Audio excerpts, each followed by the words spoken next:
Welcome to the world of Samata Samashti Dharma, teachings of Samata. Here with us today is our beloved Guru, Swami Durgananda, and Joe, to discuss the topic of meditation from Swami's book, Origins and Practices of Meditation. Good to see you again, Swami. It's nice to see you too. Excellent. So I believe you have some questions for I me. do have questions, so we'll get stuck into it, I think. So my first question, obviously, I've got some questions from other people as well, but I'll just ask you a couple of questions from what I read through the chapter. And my first question, Swami, is what made you decide why you needed to write this chapter in the first place? Because I think samadhi is pretty confusing for people, and I wanted to break the news gently, so to speak, because this is transcendental meditation. This is meditation that takes you from being just, Harry Blogs on to be self-realized being. And it's an enormous journey. And I think on the back of the book will explain, actually, if you would like to read that out, Joe, that have you got the book in your hand? Yes. I have, yes. Good. So read that out. That's Meditation is a journey, not a destination.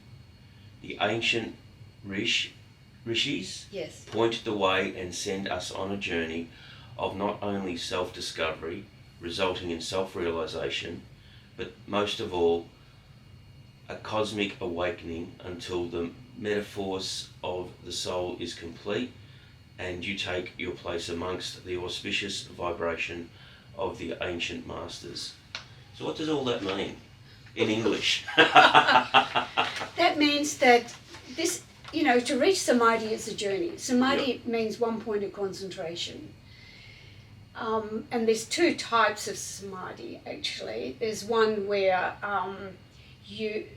they say that a good way of doing samadhi is, in a lineage yoga, is to put an image of the teacher in the heart chakra and then just meditate on that and that image until you become one with the teacher, and then you move on.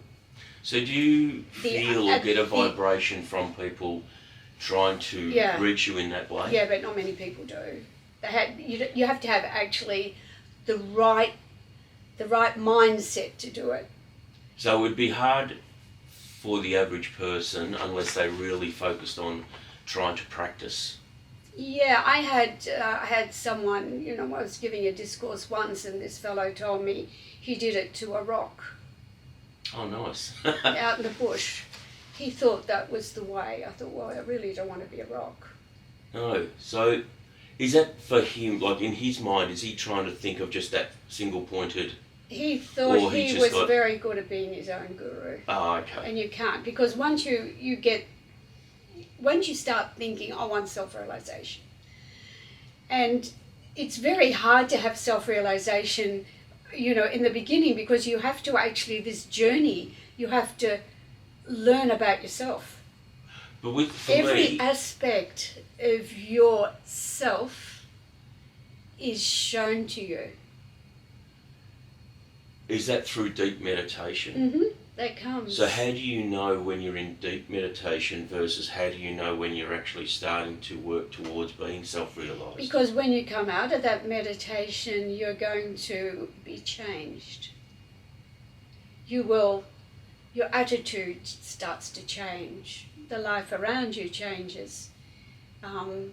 There's a lot of things will happen. So is the world walking away It's like the soul, this metamorphosis, where the soul is sort of clouded in a, not negative, but lots of denseness around it energetically, and it starts to blossom. It's just amazing. So, yes, just the world thinking is about walking that, around. it's fractured. Yeah. If you look at it in its simplest format, the world is becoming more fractured because more people are focusing on themselves That's right. and not others. That's right. and they're not kind of breaking through to become a better person, I suppose. Yeah. Whether that's through self-realisation, because that's, in my own mind, that's a really tough, long journey that people probably don't get to achieve. That's right. So how do they know they're on the right path to start with? Because as I said, your life changes. For the better or for the worse? For the better. So if it's the other way, this is some and issues. you're able to see, like in relationships, if the same thing keeps cropping up and cropping up and cropping up, you think you're able then to realise, hang on, we've been here before. I've been through this scenario before. Do I really want it? No. And then you have the courage. There is the courage within you that says, I really don't want this anymore. So what if you want to try and work through that type of area? Like as in, just say you are struggling in parts of your life. Well, we'll call it a relationship. Yeah. How do you work through that together? It's got to be a two-way street though. Both people want to work through it together. So you can't take each partner for granted, for example. No. You've got to encourage and work together as a team. Yeah, that's right. As we talk about with sport or even in business. That's right. Where everyone's got to pull together. And if not, then sometimes it's better to say, you know what, it was a great journey, and you go your way. Yeah. Cool, that's probably why there's a 50% divorce rate at the moment, Swami. That's probably right. So getting back to my first question, why you needed to write in the chat, my next one was, what was important to you to get your thoughts on paper? And I think part of it is what you've just answered, but I feel somehow there's another part. Oh. It's because so many people come to me and look, they think that they've done it all. It's all done. I'm right. I'm finished. Yeah. And no, you're not. And I can sit there and say, oh, that's nice.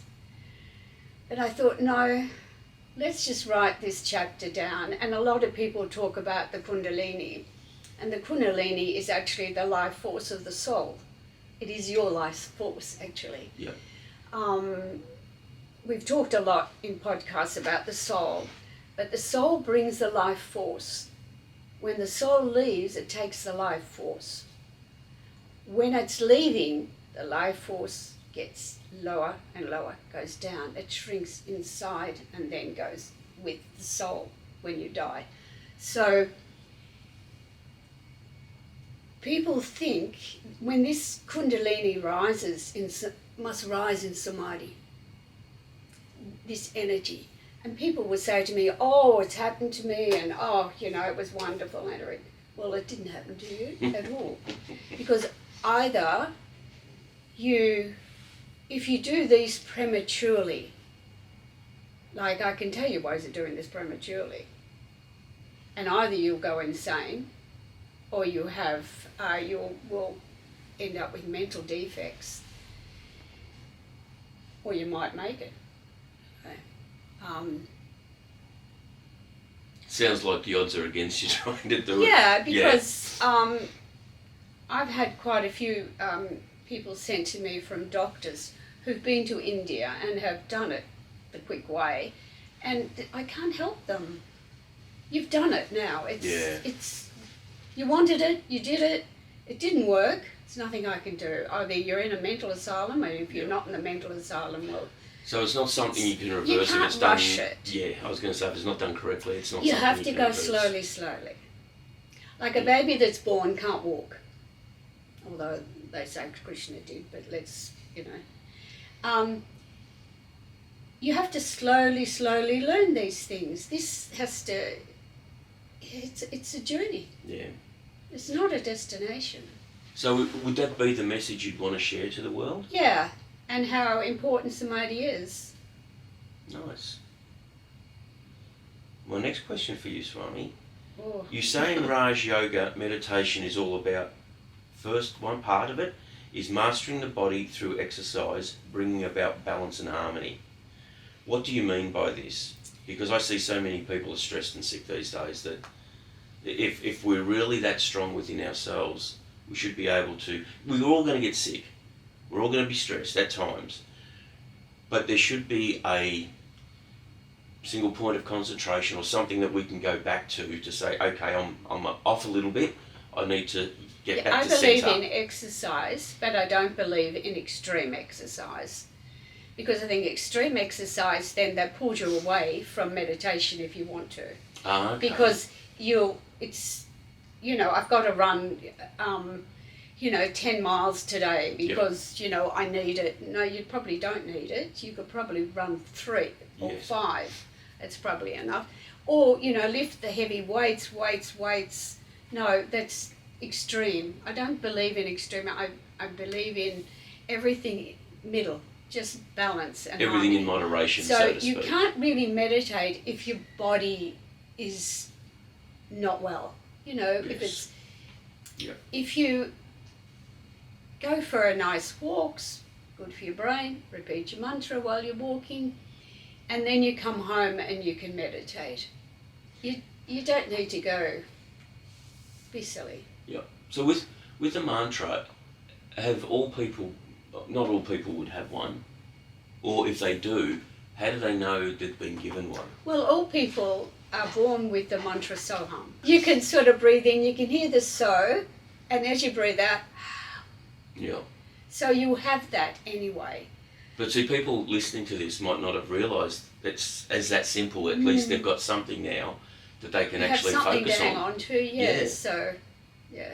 And I think in one of my books, I talk about the mantra of Soham because I talk about mantras in one of my books. I think it's... We might have to dig that up. I think it's mine. I think we might have to.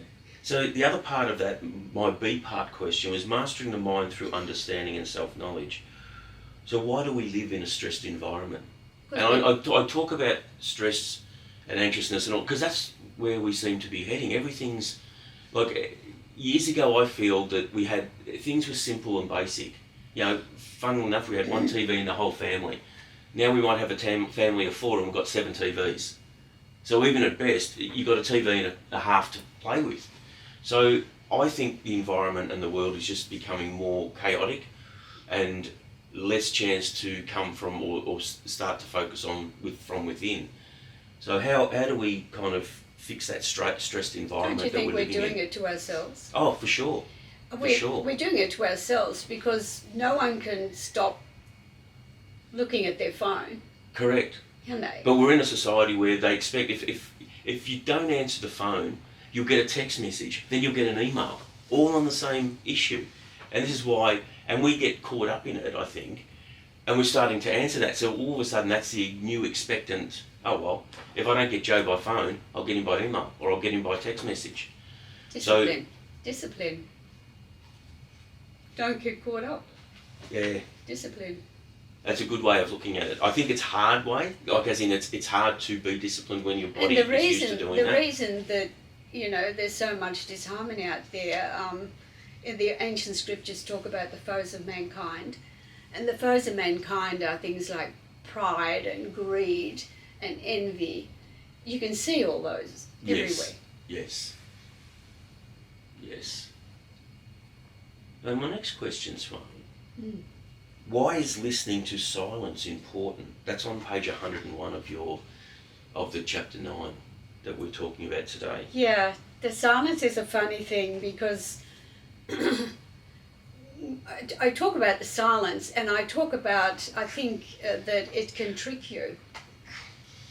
The point is with the silence, you can go into meditation and it's all, some people go into meditation with chanting going on, with music. I knew a yoga teacher once who used to put a coin here between the eyes to meditate. That's all distractions. So they weren't thinking about money at the time? No, they weren't thinking about, because you can't be silent then. No. Because you're thinking it's going to fall off. If you are meditating and there's some sort of chanting going on or maybe some nice classical music, you can't be quiet then. You can't... Is it because your mind drifts to the music or the chant? Yeah, you're going off, where actually you've got to come home, not go out. So what is the secret to being... first question part of is, so what are we missing out by not being silent, and how do we help ourselves become more silent? That's also, you have to sit and wait until the thoughts go. Just make sure you're in a quiet environment. You don't need to have the TV going all the time. You don't need to have the news going all the time. You don't need to have music going all the time. Just absolute quiet. Very hard to get in the city, but So try it. would you go to a room? Like, have you got a special place that you go to? Or is it something more about you could be sitting in the couch in the living room? Yes. So for me, it's my whole apartment is quiet. It's my sanctuary. Beautiful. But So if you've got a family of 3 or 4 or 10 or whatever, or you're sharing something with other people, well, I knew a other lady tenants. who used to go to the toilet to get her silence. Yep. She had 12 kids. Where could she get silence? She said, I'd go to the toilet and shut the door. One thing I did notice through the chapter is you mentioned silence through it a lot. Mm-hmm. So obviously it's very important that we understand it. Why? And I know I might be asking the same question 3 or 4 different ways. Silence is something you have to go through, because the silence is not silent. It's full of potential. Yeah, that's a really good way of explaining it, because I find my mind can't switch off, so I really need to work on that part of my life. I think you do, but it's full of potential. So if you can just be a part of it, like a part, silence. We're talking duality here, because up to now we talk duality. So it's you and the silence. Now some people say to me, oh, I meditate every day and it's really wonderful. I just go into this blank silence there and it's really good. Oh, you've stagnated. Yeah. That's a trick. You'll stagnate. Don't stagnate.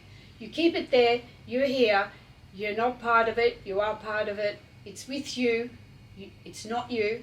So you're in control. Yeah, but not, you wouldn't say during this meditation I'm in control, No, because no. that mucks a whole lot up. No. But you stay firm.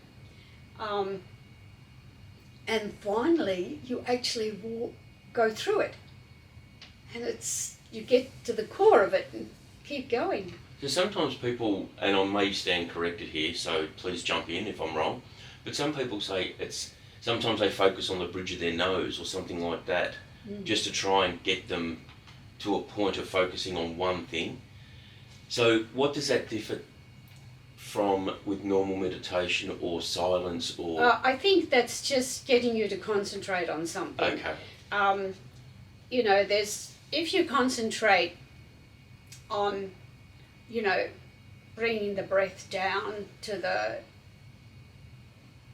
region of the Muladhara chakra, which is the pelvic region, till you get enough energy, because it takes a lot of energy to get through this. Yes. And then, I teach people to meditate on the heart region, but to get themselves centered, otherwise they're looking, their mind is just all over the place. Yeah. So to bring it back and center it, I say to do that. Nice. Now I've got some questions from other listeners that they've emailed me on, so I'll go through them and let's see how we go, I suppose. Mm-hmm.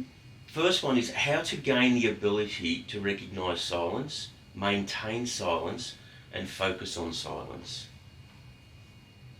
I think we've already just been through that. I think we have too. I've So there answered might that be some question. that, there No, might be that's some all right. questions that have been, but I want to do the right thing by the people that have listened in and I spent hope the that time to answers write their it. question. And if not, they can ask another question. Someone notices that on fast days, their meditations are much deeper and their mind is much more effortlessly still. What is happening with prana on these days that might be magnifying the sattva qualities of meditation?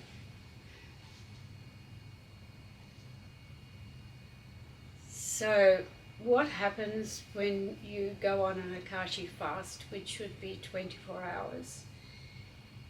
You actually have to allow your digestion to rest. When that digestion rests and you just have maybe a little fruit, drink water, no stimulants, keep quiet as much as possible, the mind actually quietens down. There's a lower mind. Okay. Because when you've had a big meal, you can't meditate. No, that would... You have to actually meditate on, not having anything to eat. Yeah. You can have a drink of water, but that's about it before you meditate. You've got to be very careful. How long before?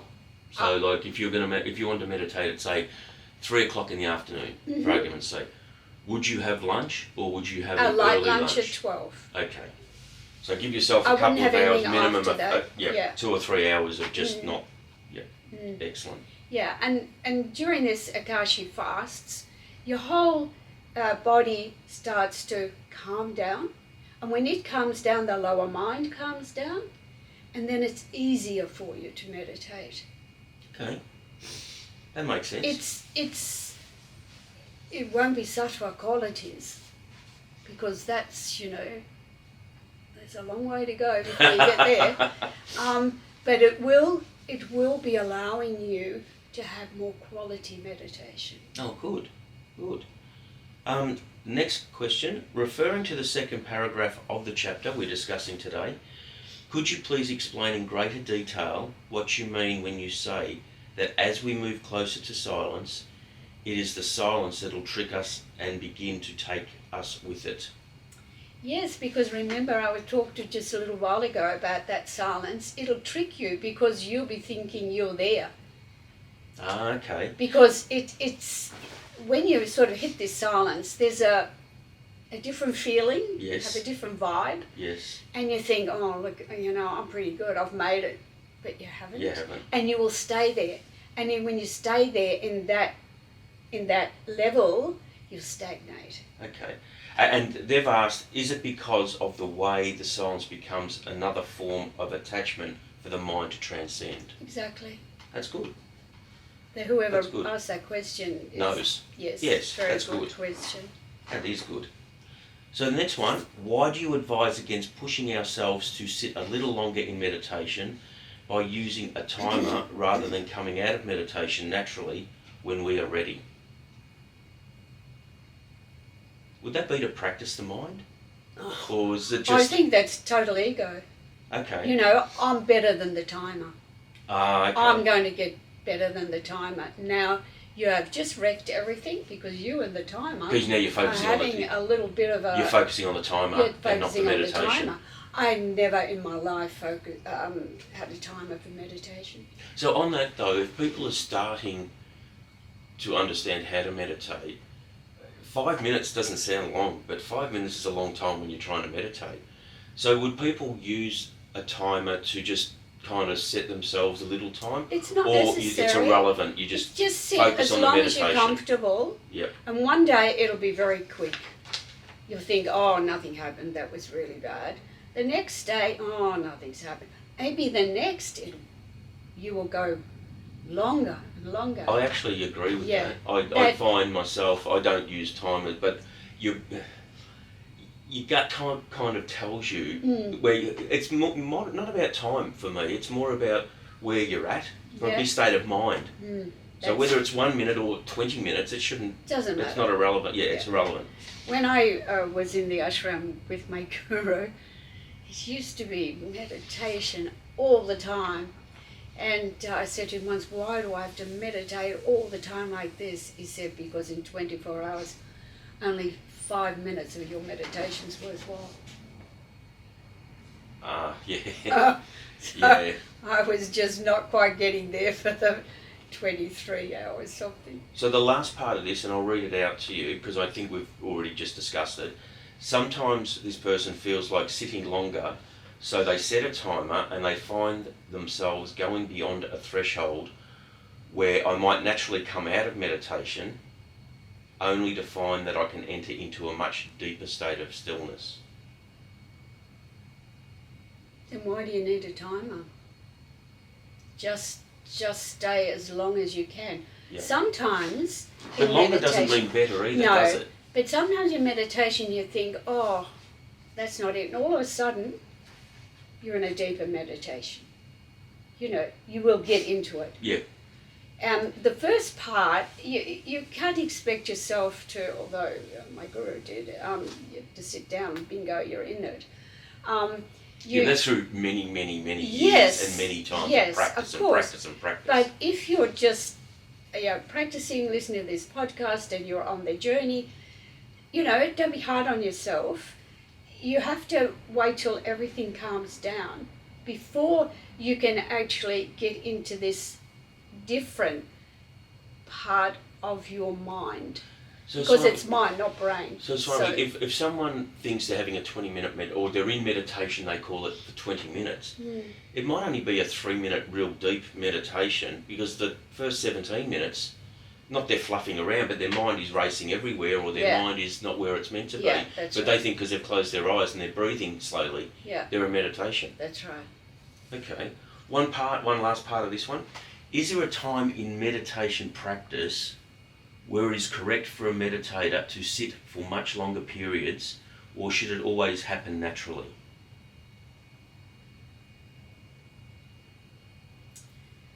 I am of the opinion that it should happen naturally. Because if you sit for long periods of meditation, it can have a negative effect, so to speak. It's good for your ego. It's not good for your self-realization. So in a business sense, the way I can see it in my head is, without being rude, get the job done. So if a meditation is 20 minutes, it's 20 minutes. If it's 5 minutes, it's 5 minutes. But you don't have to sit there for hours thinking, now I'm beating it or I'm mastering it, or whatever. Just kind of do what you need to do, and don't focus on the ego too much. Just feel that if you need to meditate for, actually, you don't feel to meditate for any time, do you? You just meditate. That's right. Yeah. Now I know we're running out of time, but I've got one last question for you, Swami. Right. Can you please explain the path of Sanmarga or Marja? The conscious Marga, yep. Sanmarga, the conscious state where the meditator and the object of meditation are one. Sanmarga means the straight path to God, or the straight path to God. Sanmarga. And it is the path, I think I've already spoken this, when you get onto a path and you get onto whichever modality, guru, priest, imam, whatever, if you're on that pathway, don't step off it. Do you know that you're on it? Like the people that are just starting out, do they know they're on it? You should think, this is what I want. Once you think, this is what I want to do, let me go this path, then go straight ahead. Don't deviate. Don't say, oh, well, I'm on the path, so I'll tell you what happens. If you're on the path and you're doing it correctly, if you read anything about Patanjali, he will even talk about it. You have psychic awareness. So you become clairvoyant. You might be able to think you're a healer. All these things. Yep. Now, you are on the path, you think, oh, well, I can heal. So you race off and you do whatever, I don't know what, hands on or whatever you're going to do, and you set up your little thing and you become a healer. You actually forgot you were on the path, didn't you? And what's happened, you've gone here and that's stagnated.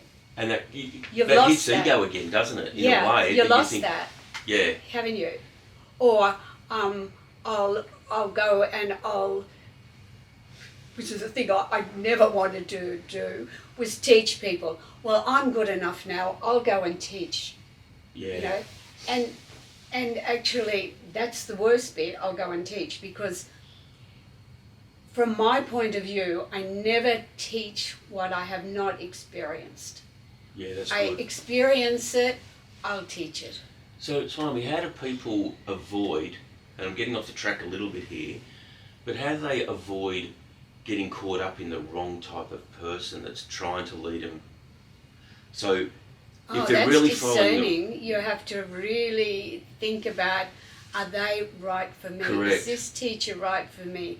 Has this teacher been there, done that, or do they just quote?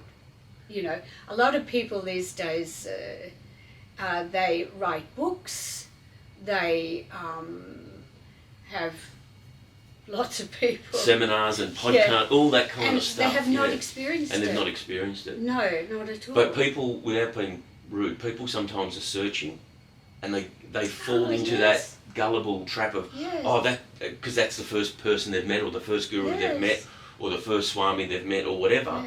and they can get caught up in that. Oh, when I was looking for a guru, I was very discerning. And I met lots of Mahatmas. And you searched and searched and and searched. I did. So, for your guru, what was the trigger? What made you feel, yes, I'm on the right path? Just getting back to that question again, finding you're on the right path. When I first met him, he said to me, "What took you so long?" So he was waiting for you. Yeah, he And didn't. that's part of He didn't not like Westerners. Let me tell you. So, and a woman, that was really a no-no. But yeah. That's good. I think that's such a positive note. I think we'll leave it on that, Swami. Okay. Excellent. Thank you very much. Thank you. Thank you for joining us in another episode of the Teachings of Samata. For further information regarding these teachings with Swami Durgananda and her products, please check out the website below. To follow on with this journey, please subscribe for more.